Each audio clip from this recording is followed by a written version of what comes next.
Now, the Kenyan political space keeps changing, and with 2027 now drawing closer, the big question is about the space of young people in the electioneering period. Now, to help me discuss this, I'll be joined by Kidi Mwaga. He's a lawyer by profession, but he'll also be telling us more about himself. But before that, kindly join us on all our social media platforms on Facebook, Twitter, Instagram. It's Political Ringside, and on TikTok and YouTube. Kindly subscribe, follow Political Ringside. Let's keep the conversation happening on all those social media platforms. You can also tag me at Trueboy, or better still Tony and Nyakoko. Kindly tag so that we can always keep you posted whenever any video gets to drop. Now, 2027 is drawing closer, with President William Ruto together with Oburu Odinga said to be on a political handshake, or better still, broad-based government.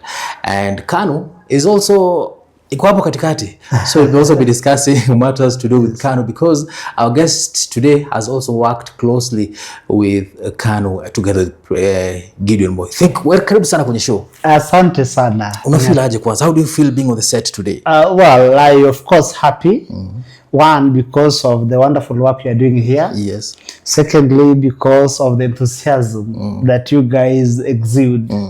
And Warren Buffett says that when he meets anyone, he looks for three things. Yes. One of them is intelligence. The other one is integrity. And another one is enthusiasm. Yes. And so I have already seen bits and pieces of what I would also be looking for. Yes. Now let's talk about Kidi Mwaga. Who is Kidi Mwaga on the political cycle?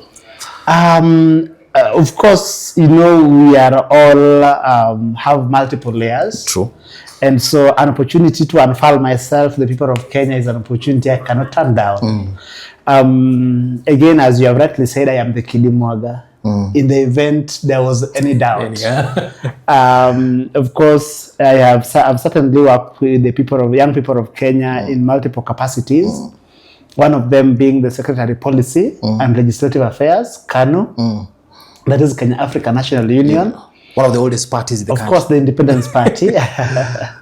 And one of the most solid parties in terms of institutional grounding. Secondly, I have worked with the young people in the capacity of the convener Interparties Youth Forum, an entity that brings together young people from across the political divide and attempts to channel their imagination and drive towards issues of common concern. And most recently, I helped convene a bigger coalition of young people in response to the Gen Z protest of 24-25 so that we could work together as young people on a youth manifesto. And we formed the Manifesto Yetu. We still continue to work together in that capacity as well. Yes. And you will see Manifesto Yetu traveling all over the country, trying to build a coherent voice among the youths in the youth space. Now, before we dive deep into this discussion, you've mentioned KANU somewhere. Yes. And when I told people that you'll be coming on set today, people asked me, what is the position of KANU currently in the broad-based government? Are you in? Ama metemo? Good. So before I get that, I forgot to tell you that, of course, I read law at the University of Nairobi. Yes. I have a background in alternative dispute resolution, and I'm currently an ongoing CPA student. So diving right into the heart of your question, the question is, where is KANU? The president, in his wisdom, reached out to our party leader, Senator Gideon Moi, that there was need for us to collaborate together. And I will tell you, Nyakoko, that primarily the people look at the government as a source of help. That is why in the social contract, the people donate their sovereignty to the government, or what in jurisprudence we call the governor. 2027 is still ages away. So between now and then, there were things we could do together in collaboration with the people holding the instruments of power to ensure that there is urgent investment in areas that requires immediate intervention. One of them is the area of social investment. Unemployment has been at an all-time high. The issues around taxation have been at an all-time high. the issues of human rights have been issues of serious concern. And some of us, took very hard stance against the government. In that spirit of collaboration, we are therefore able to say our objectives, the things we think could be done to make this country better. Of course, quietly to our friends who are holding the instruments of power, but always remembering that we are in this so that we give the young people of this country a better story for themselves. So in more answering your question more directly, KANU is in broad-based government, working day and night to make sure that the interest of the young people of this country is taken care of. Now, just to a follow-up from that question, during President William Ruto meeting with Gideon Moi, yes, a lot was said. There was an agreement that was supposed to be signed. Yes. There are things that were supposed to take place. Yes. And others also quoted that Gideon Moi was supposed to be absorbed into the cabinet. Yes. Is this true, or were these just rumors? Of course, in politics, there is a lot of grapevine. Some of it are people's imaginations. Some of it are outright misinformation and disinformation. In this instance, KANU is not primarily moved by desire to hold positions, because we know that holding a symbol, like for instance, if you today make yours truly a cabinet minister, there is just so much I can do. There is just so much we would do if you give us, say, 2-3 cabinet ministers. So we are concerned in structural and programmatic change. Because remember, the issues the issues that is confronting this country are issues of structural and systemic failures. Yes. So we think that we need to confront those structures and systems that have been made it possible for so many young people to be left out and left behind. When we are able to address ourselves to the issues that make young people unable to get employment, that raise the cost of access to healthcare, that raise the cost of access to education, that make insecurity rampant, then I think Kenya would be a better place. When we solve all these issues, we will make Kenya a capital destination. When Kenya is a capital destination, then we are able to invest in areas of productivity, in the manufacturing sector. Those are the things KANU is concerned about. Those are some of the issues that informed the conversation between the president and Senator Gideon Moi. Of course, appointments might come. Yes. US truly, for instance, as a secretary policy, might find himself playing a much more significant role in that arrangement. But that is not something we lose sleep over. We are concerned in making sure that this country moves closer to its highest ideals. And you see in the short period we have collaborated, Treasury has intimated that people earning up to 30,000 might get a tax relief. That is of course the first crack of dawn. We are continuing to engage to ensure that meaningful help is extended to the people of Kenya. And again, as I say, particularly to those who have been left out and left behind. The bulk of them being the young people. Thank you. Now, before Kidi joined the broad-based government, he was a strong critic of President William Ruto and his administration. Yes. And many people are currently asking, is Kidi currently still fighting the government? Yes. Or is he finding a way to join the system? The eating spree. Yes. I think I want to tell you that when we were fighting the president, or appeared to be fighting the president, we were very clear on what we were saying. That the power of the state should and must be used to protect the citizens. So that when you turn the power of the state against the citizens, we have got legitimate reasons to tell you, no, Mr. President. Yes. When we feel that the tax regime does not acknowledge the prevailing economic realities and what is going on in people's lives, we have got a reason to tell the president. And remember, we were not in any collaboration with the president. KANU exists as a government in waiting. and in the environment where there was no a collaboration framework, we had to treat it as an opponent. But in the prevailing circumstances, we cannot compromise on these ideals that we have held, except that now, instead of a belligerent approach that we might have assumed then, we might now change our style and now say them more quietly and in a more consultatively, as opposed to how we were saying them before. But I think our core values haven't changed. And it's not going to change anytime soon. You've mentioned that you're working closely with the youth. Yes. And you have a movement that is expected to crisscross the country in coming months. Not expected to, has already crisscrossed the country. And drafted the Youth Manifesto. And launched it. Yes. Now, we have proof of concept. Let's talk about the position of young people in the country today. Yes. Is there hope for them in the future, or are we still lagging behind in terms of implementation of the policies that have been put in place by different political parties? That's a very brilliant question. Thank you for that. The place of young people in this country is that young people must appreciate that they're the change they've been waiting for.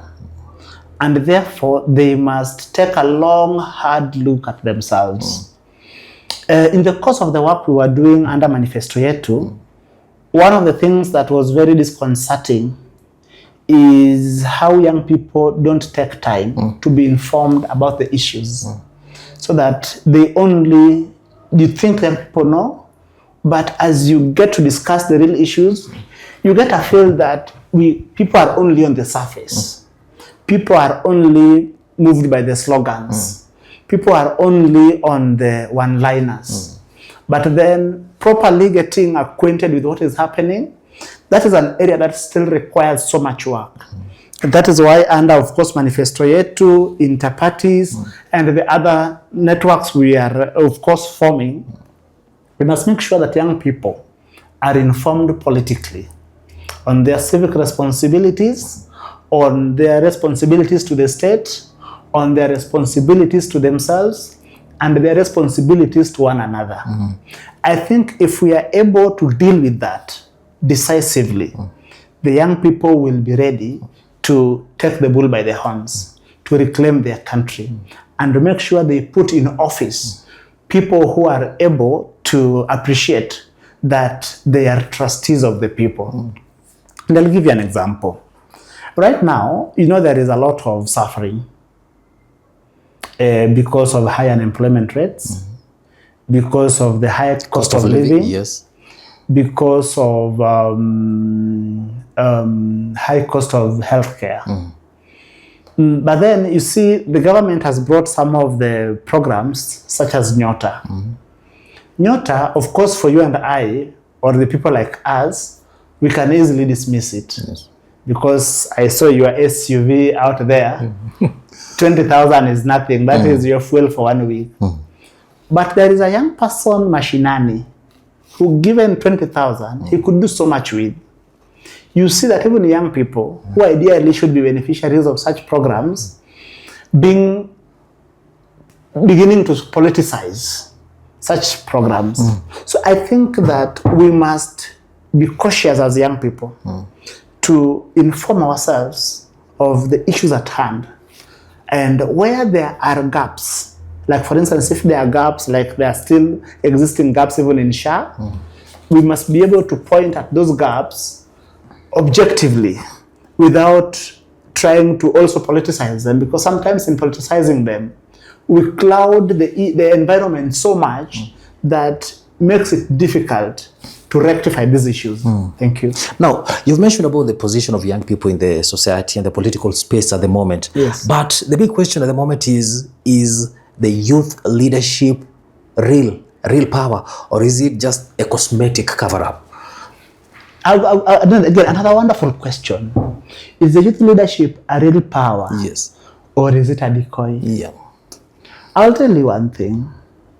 That I think it is, who said that power concedes to nothing but a struggle? Should be Frederick Douglass.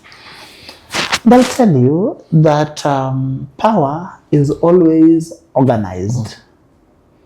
What we call the youth power is largely just a demographic dividend that we are yet to fully internalize and harness.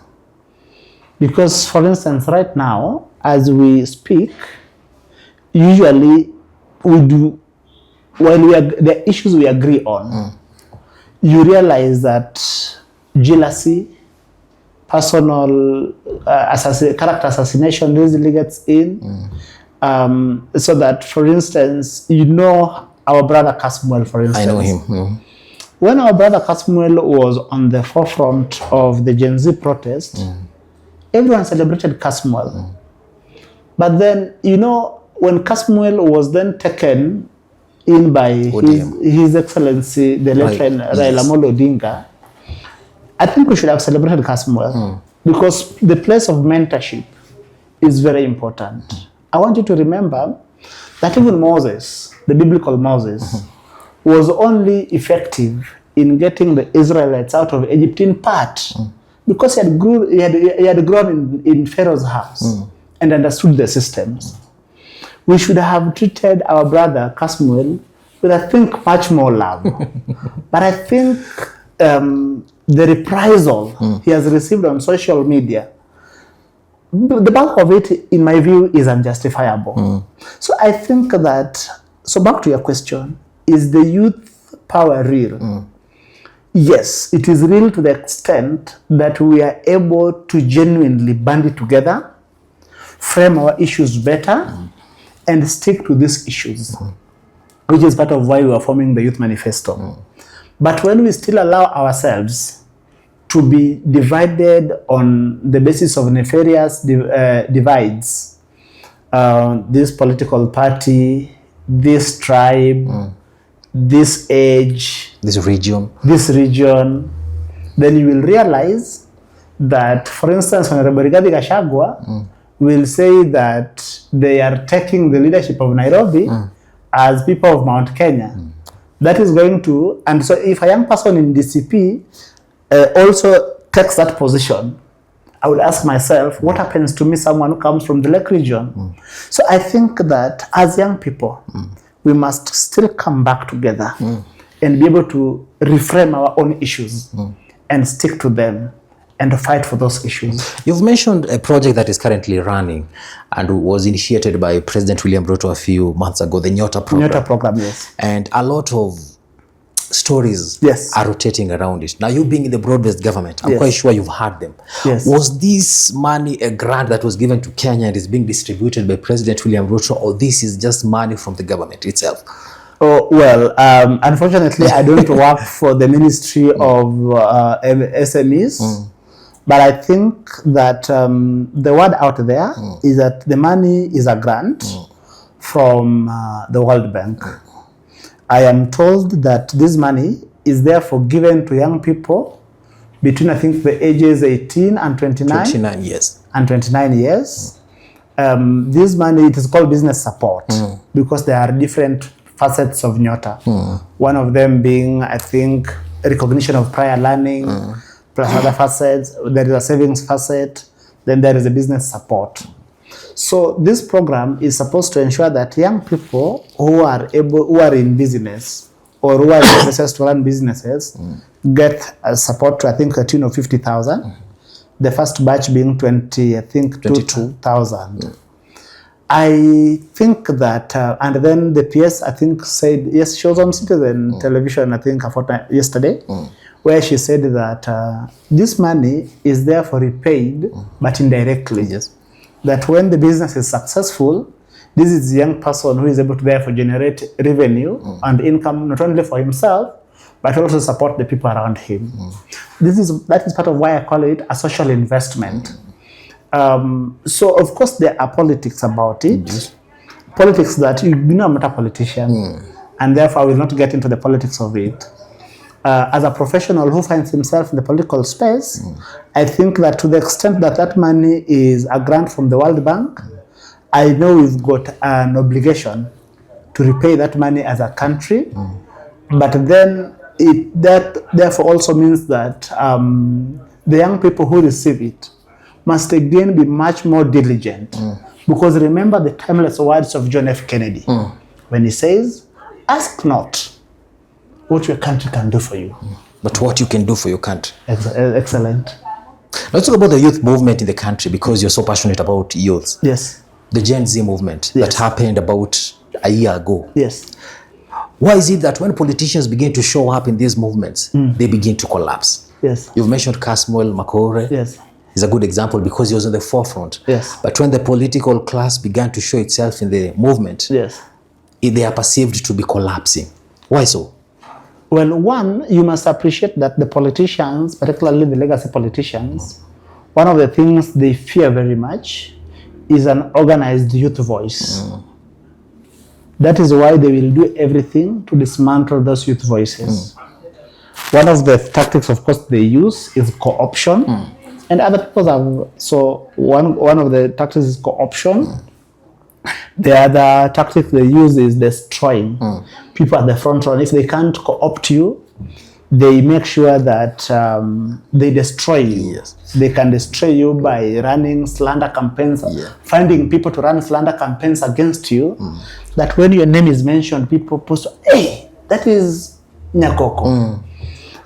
So those tactics are there. They can also target your businesses. They can also target, and particularly the state, sometimes has a way of targeting your businesses. If they find you with personal flaws that are prosecutable, then the law enforcement agencies are unleashed against you.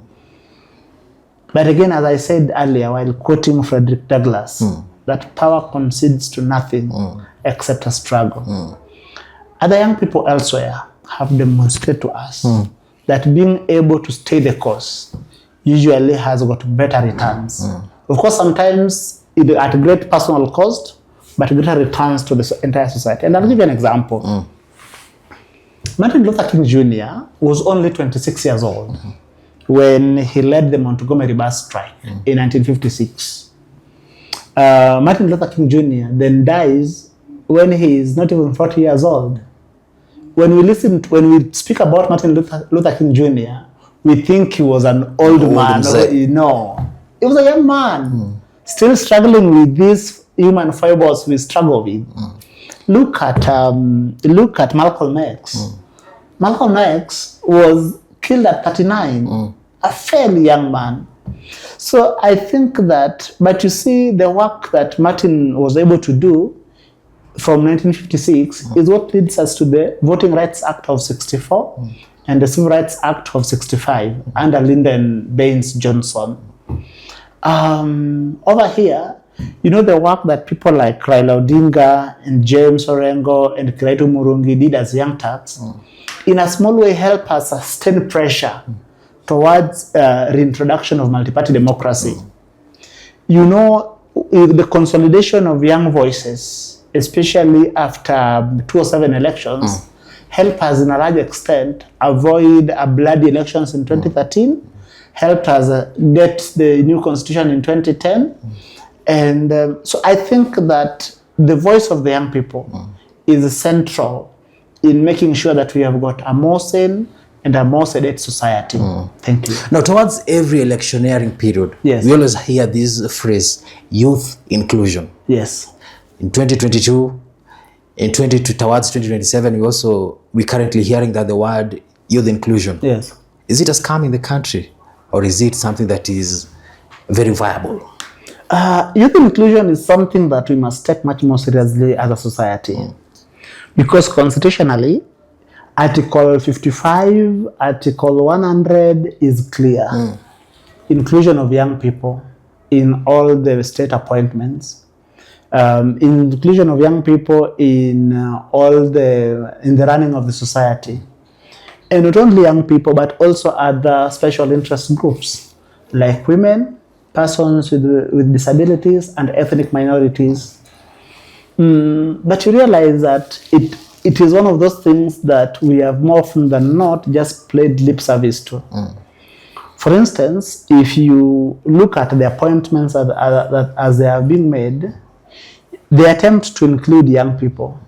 But the question is, to what extent are these appointments going to lead to a broad social empowerment program? For instance, you know, we have got our brother Fikirini as PS. Yes. You know, we have got our brother Eric Muga as Waziri. Secretary, yes. But still, there is so much suffering in the society.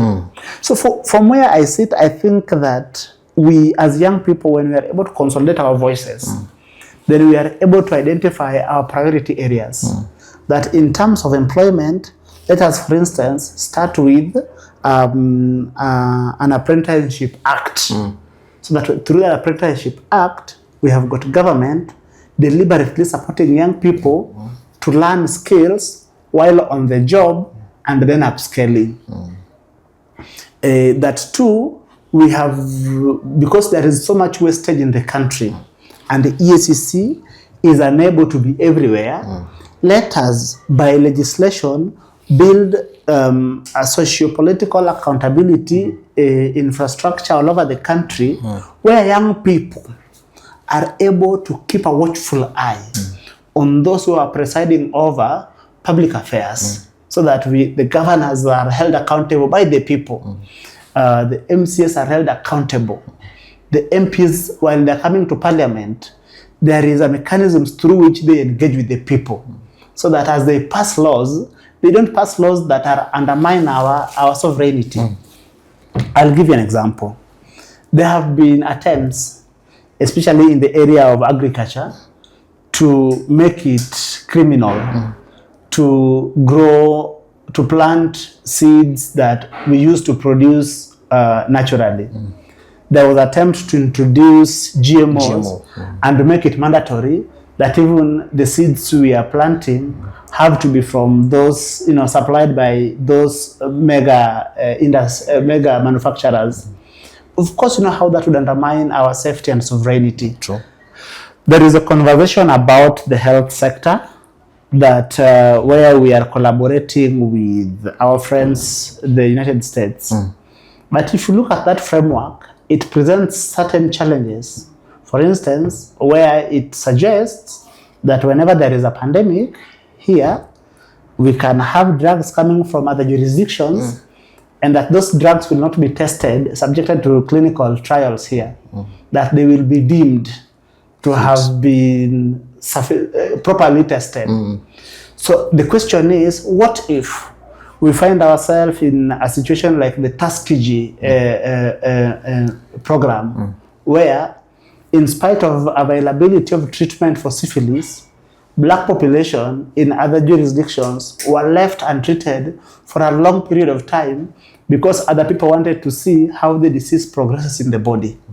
What if we are turned into guinea pigs? Those things can be stopped if we are able to have a much more assertive parliament. But parliament will only be assertive when they know where the real power lies. Yes. No, you've mentioned something very important, and I was thinking about the space of young people in political parties. Yes. I'm quite sure you're seeing what is currently happening in ODM. Yes. The young Turks want to outshine and outdo the senior politicians. And do you think, who stands to benefit between the two?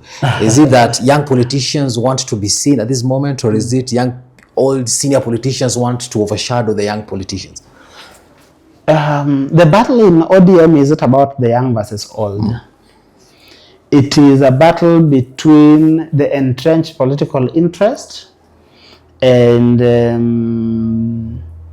the attempts by other elites to try to take charge of the destiny of the party.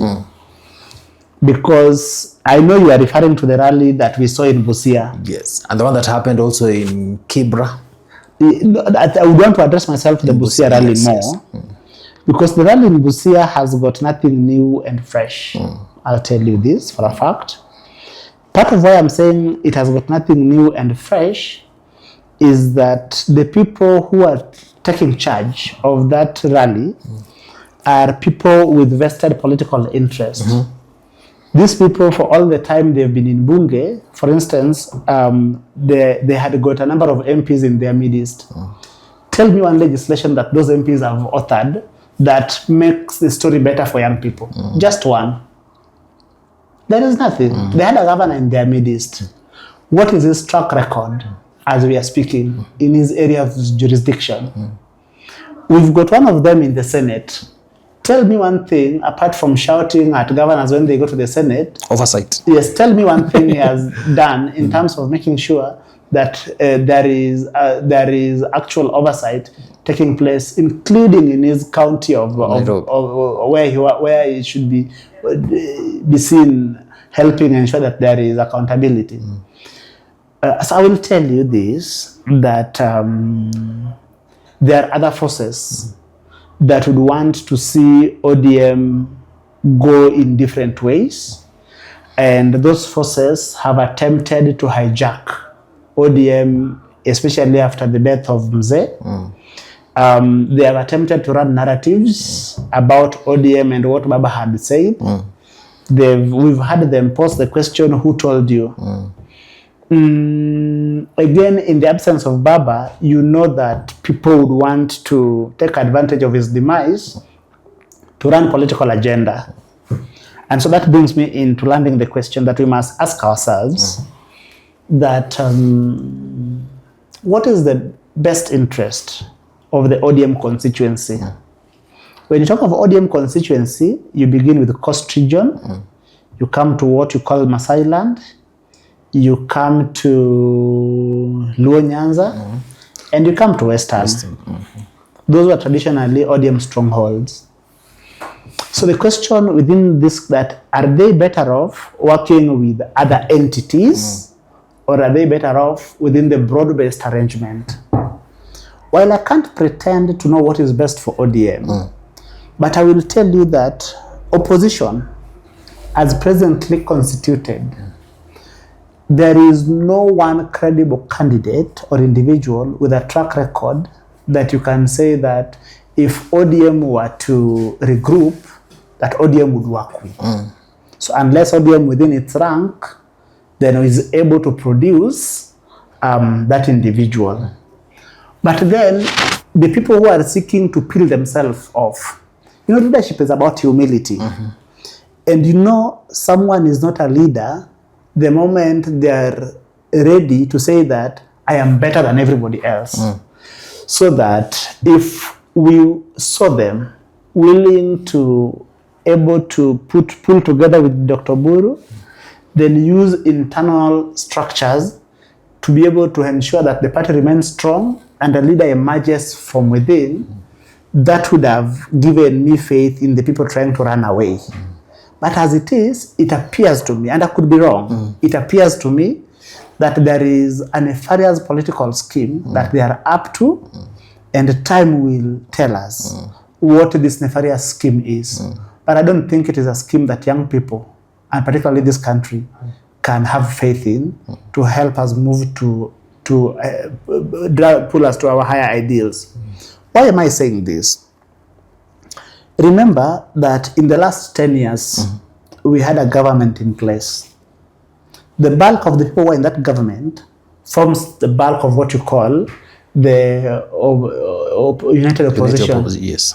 So the things they were unable to do, especially when their master, when the former commander-in-chief placed them in very elevated positions, super CS, I don't know, whichever responsibilities, the things they were unable to do, I do not think that there will be, because they will continue the very same things. I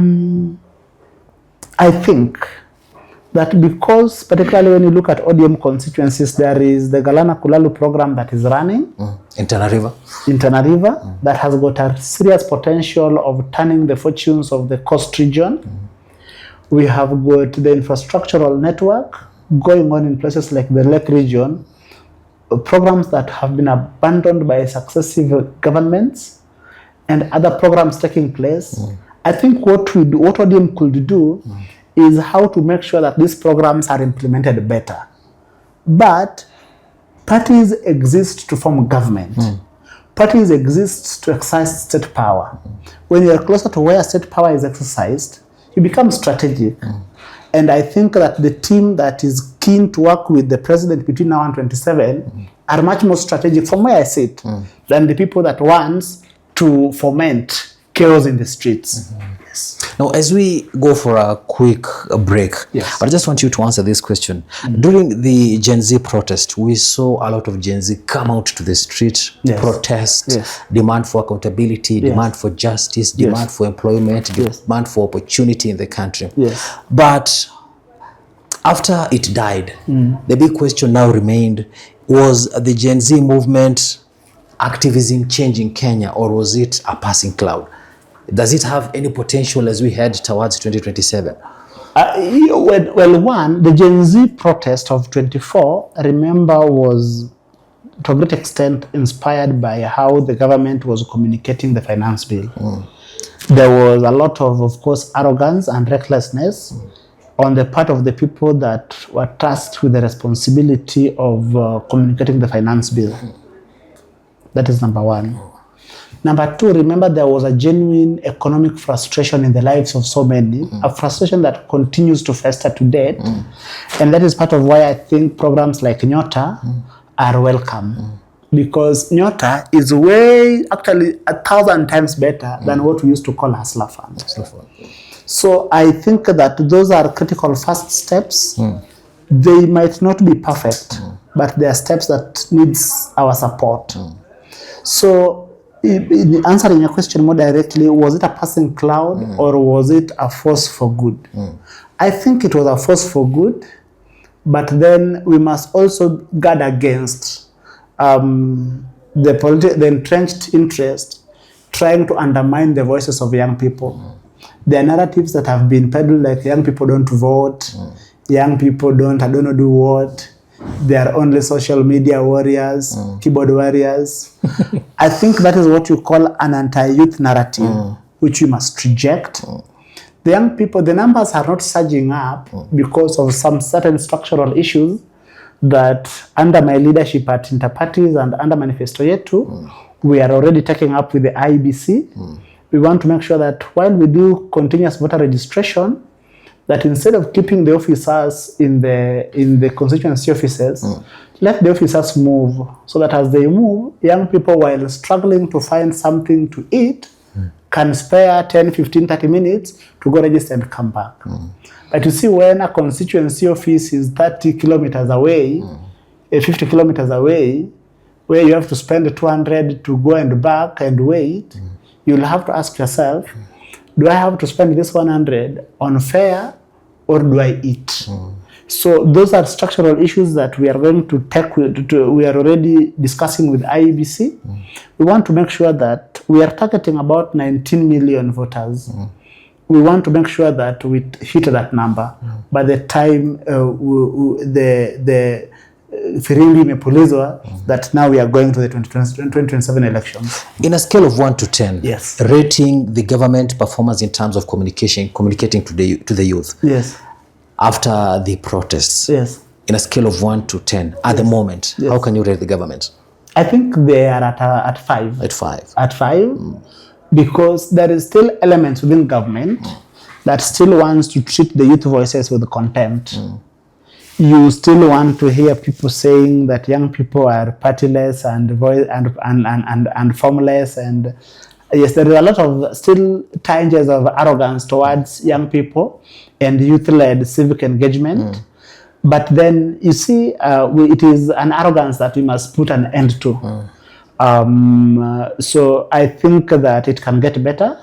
But certainly it has improved from how it was in 24.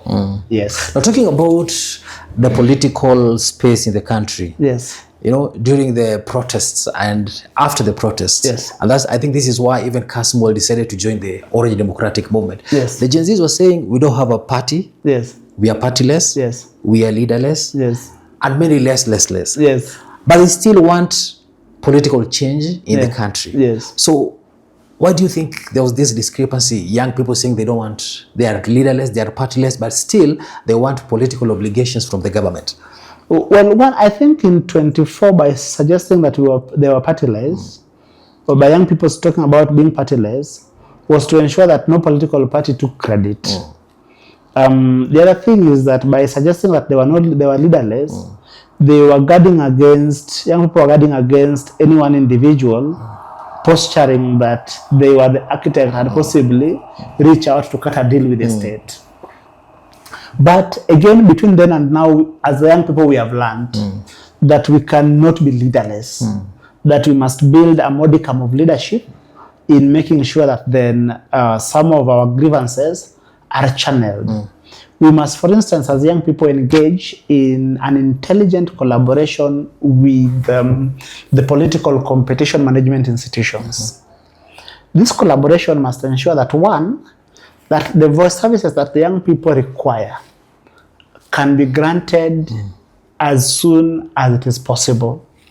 We must make sure that, because for instance, you still need the police to protect you. So we must not build an antagonistic relationship between the young people and the police. We need the IEBC to be able to facilitate what we've just discussed. So we must find how to engage with the IEBC. The young people registering political parties and members of political parties, we must engage with the ORPP and PPLC through the Political Parties Liaison Committee. There is the NCIC. So in doing all this, so that then we ensure that the critical services that still young people are desirous of, they are able to access. And it is easier to access them in an environment where there is decreased confrontation or de-escalated confrontation, or there is no confrontation at all. Yes. Now that you've interacted with young people in different aspects, yes, are young people in the country really ready and prepared for power, or are they just under immense pressure? Then that brings me back to the question of mentorship. I think that a lot of young people have developed disdain for senior politicians, and I think it is disdain that is to an extent misplaced. It is misplaced because I think that there is need to understand government bureaucracy and how it works. There is need to understand how to negotiate power. There is a need to understand how to administer power when it lands on your hand. And therefore, I think that especially after the experience of 24 and 25, and even, I think not even 24, I think we start with 2017. Yes. In 2017, the biggest constituency that had supported Uhuru Kenyatta and his Jubilee was young people, particularly from the mountain region. But in 2017, they were not happy with Uhuru. And they said something in Kikuyu called Jeshi Tingeno, which means the army is not happy. Jeshi Tingeno. They were frustrated because in the 5 years Uhuru had been president, Uhuru had messed up their lives. And so that is why it was necessary for Uhuru to steal elections in 2017. I hope you don't edit this out. I'm saying it again, that is why it was necessary for Uhuru to rig himself back in 2017. So that in 2018, again, because of how fractious our politics are, then Baba does handshake. And so again, that of course disillusioned so many young people. As we get into 2027, we must find how to build our capacities in the areas I've mentioned, how to negotiate power, how to administer power, how to do all those things that I had pointed out, so that then we are in a better place to be able to take the reins of leadership when it presents itself to us. Now, I want us to go for a quick break right now. Yes. This isn't serious to end a break, yes, because we've been having a candid. But you've mentioned something about Uhuru stealing elections. Yes. And people asking, Uhuru was able to steal for himself election, but come 2022, yes, hakufanyia baba hiyo kitu. Yes. So we'll be having that conversation in a bit. I'll be glad to give you my thoughts. But ladies and gentlemen, this is Political Ringside. I'm Tony Nyakoko and I'm hanging out with Kidi Mwaga to discuss about the state of young people in the country and the political space, especially towards the 2027 general election. If you've got any comment, kindly, our social media platforms are open: Facebook, Twitter, Instagram, TikTok, and YouTube. It's Political Ringside. We will be back after this short break.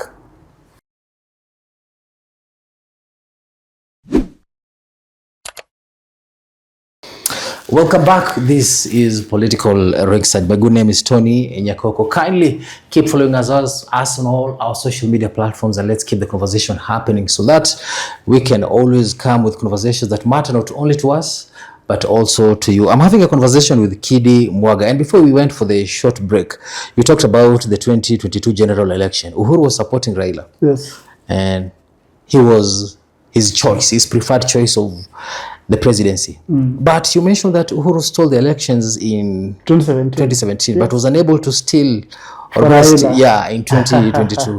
Why so? And he alikuwa na all the instruments of power. One, I must tell you that in politics, like it is in military, one of the tools of engagement is what is called subterfuge. Political subterfuge is one of the most prevalent tactics used to neutralize opponents. Where you posture, and I think it is Robert Greene who says that pose as a friend, in his book 48 Laws of Power, where he says pose as a friend but work as an enemy.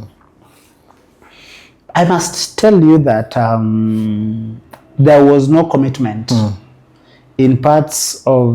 the part of the friends of Raila as he was getting into the 2022 elections to have him sworn in as president. I had the good fortune. I have worked in 2 presidential campaigns. In 2017 as the then chair of the Students for NASA, and I also worked as a new presidential elections 2022 in various capacities, including as a media liaison officer. As a media officer. And I will tell you that there were disjointedness in the campaign that in retrospect I would say were deliberate. There was no commitment in the part of, let me call them our friends, to make sure that our candidate was declared. And I had the former PS Interior posing a question that in a different place I would have called nonsensical, but I know this is a family show, so I will not call it nonsensical. That did we want him to rig elections in favor of Raila?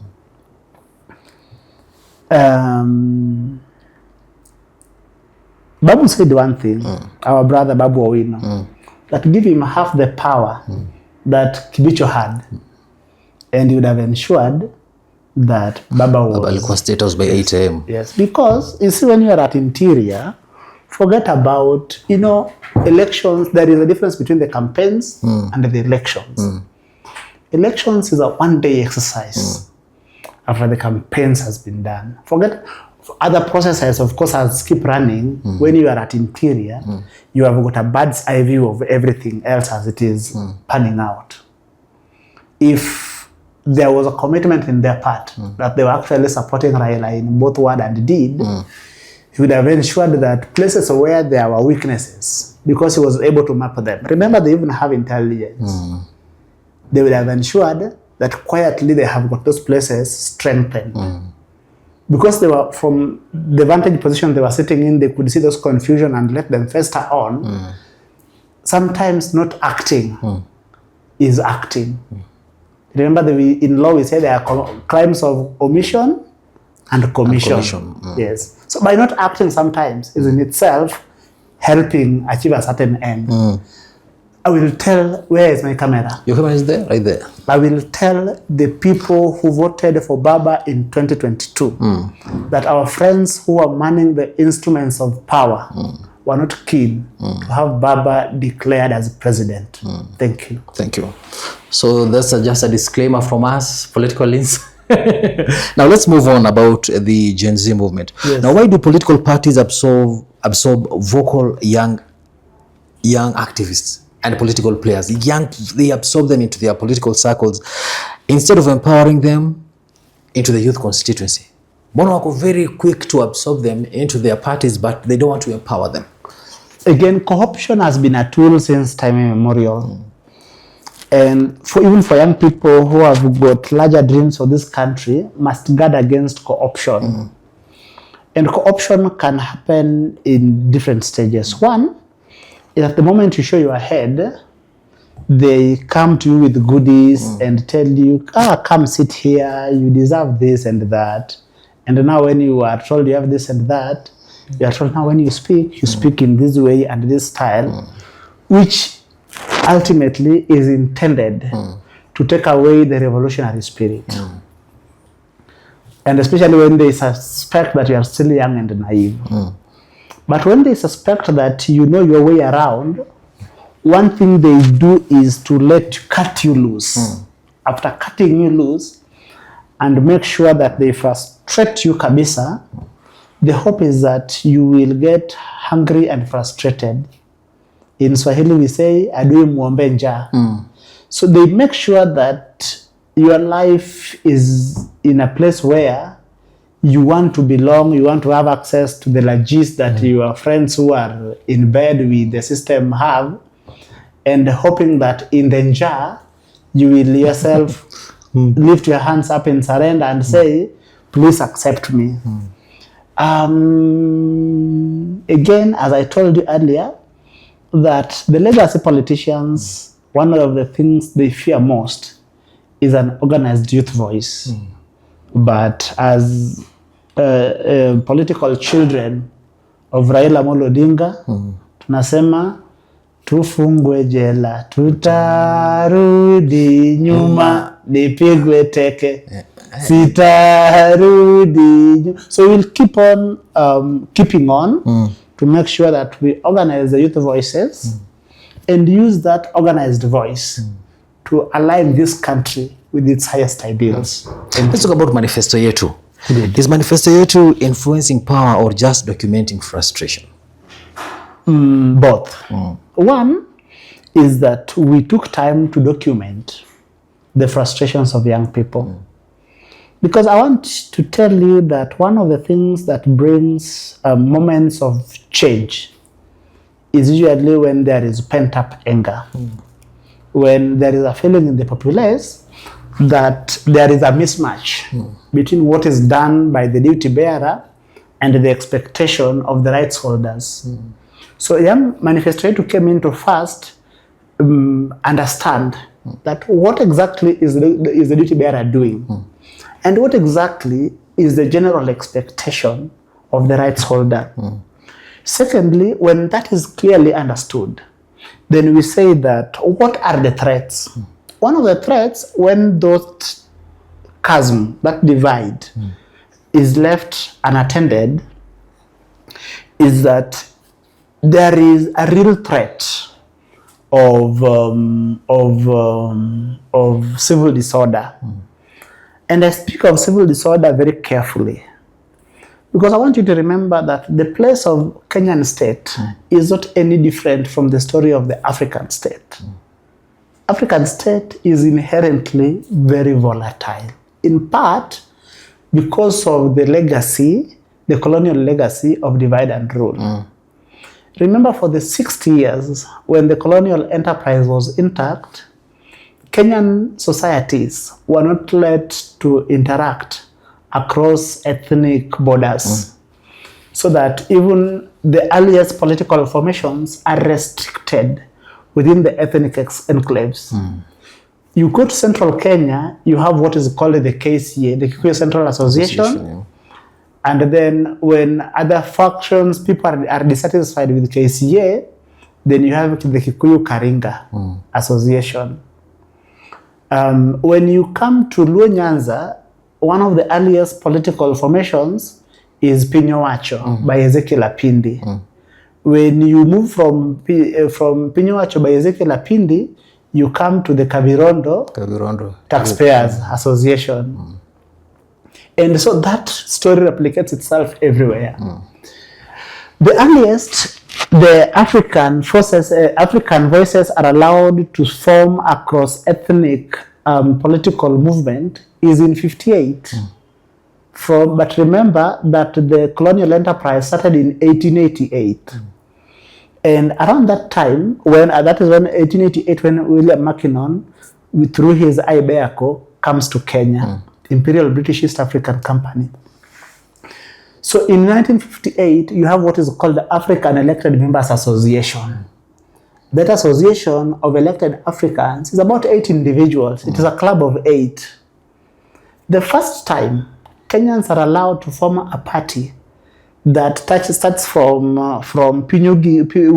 Migori all the way to Oloitoktok to Turkana and everywhere else is in 1960 in a place called Tinganga, Kiambu, when we form Kenya African National Union. And therefore, what am I saying with this long history? Is that therefore the history of divide and rule had permeated the system so much that even when Kenyatta comes in as first president, you realize that ethnicity, then quickly, and ethnic superiority are part of the problems that bedevil the Kenyan state. So what I am saying is that therefore the African state, Kenyan state, is still fairly volatile. And therefore the need for us to still be able to band together as a society and use peaceful means to resolve our differences is usually the surest way, because if we are not careful, we could easily find ourselves in places like Sudan, where you have RFS and other forces coming into volatile contact. Places like DRC, where armed groups like M23 and the government forces are in volatile contact. And it is something we came close to in 2017 when those of us who are in NASA were saying resist, we were saying NRM, so that we, for instance, had somebody reckless enough to give young people guns then, weapons, Kenya would be in a different place. We have got a responsibility, particularly as young people, to ensure that we give peaceful resolution of our political frustrations a chance, as opposed to imagining that chaos or a chaotic engagement is a solution. Thank you. No, so now time is cutting us short, but I just want you to answer these questions in one sentence. Yes. Number one, would you take a government appointment today if offered? Well, I don't think that is a priority. I don't think that is a priority because the work we are doing, say, in Manifesto Yetu, is much more important than taking a government appointment. So I think that I am at a good place. I don't lose sleep over appointment, yes. Now, what would make you walk away from politics completely? Well, I don't think there is anything that would make, I have come around to appreciate that those who choose not to engage politically end up with the misfortune of being governed by far much less talented individuals. Not to suggest that I am any talented, but I think that this country is better served when they have they have people like ourselves engaging politically. Yes. What's the biggest lie young Kenyans tell themselves about change? That there are people that by making noise on social media in isolation is enough. If that noise is not backed up with practical action, like taking up the voter's card, registering for IDs and the voter's card, and turning up to vote and protecting that vote and holding elected leaders accountable, zero work. In your honest opinion, is Kenya heading towards reform, revolt, or resignation? I think that the Gen Z protest in 2024 and 2025 was able to reignite a fire that was otherwise fading in our hearts. And I think that there is a fire in the belly that with all the young people like yourself here stepping up and us working collaboratively together, I think we're able to sustain that fire, channel it and direct it towards making this a better society. Finally, what do you think scares Kenya's political class most about the youth? I think that young people being able to see through their ballooning. Yes. Kidi Mwaga, I want you to look into that camera. Yes. I know there are young people in this country who are looking up to you. Yes. And they're saying one day, one time, I'd love to be like Kidi Mwaga. Or better still, they're looking up to you, saying that this is the change that we need to the country, in the country in coming years. I just want you to look into that camera, talk to them, and tell them your last words. The young people of Kenya, I am your brother Kidi Mwaga. You have shown me so much love over the years. through the work I do, including my writing of our column in the Standard The Mandate, through my many TV commentaries and podcast engagement, through the work I do on the ground with young people through Interparty's Manifesto Yetu. I want to remind you that we are the biggest stakeholders in this democracy. Remember, we are 63% of the vote. Remember, we are 75% of the total population. I want to ask you to believe, not in my capacity, but in your capacity to make Kenya a better place by meaningfully engaging in the civic and political processes. Register for make sure you have an ID so that we register to vote, so that as we discuss how Kenya is governed as a commonwealth, then you are a proper stakeholder in that conversation. I know you might have personal challenges in the areas of opportunity, among other areas, but I want to remind you that out of this political darkness, a new dawn shall come. Thank you. You've heard it from Kidi Mwaga. Mwaga himself, he says that out of this political darkness, light, a new dawn shall come. Ladies and gentlemen, I just want us to wrap it at that point, because nikiongeza najua nitaharibu. Unajua wanasema ukiongeza maji kwenye tembo unaharibu. Yes. Tony Nyakoko is my name. A very candid conversation, and by the way, you'll see him more and more often in this platform, because thank you. The conversation that we've had today, I think if there's a young man in this country ambaye anatamani sana kuona mabadiliko kwenye nchi, yes, then trust me, by 2027 you will be enlightened and you'll also be informed. In the meantime, keep subscribing on all our social media platforms, like Facebook, Twitter, Instagram, TikTok and YouTube. Kindly subscribe so that you can be informed in case any video gets to drop. Tony Nyakoko, I'm signing out. Let's meet again next time.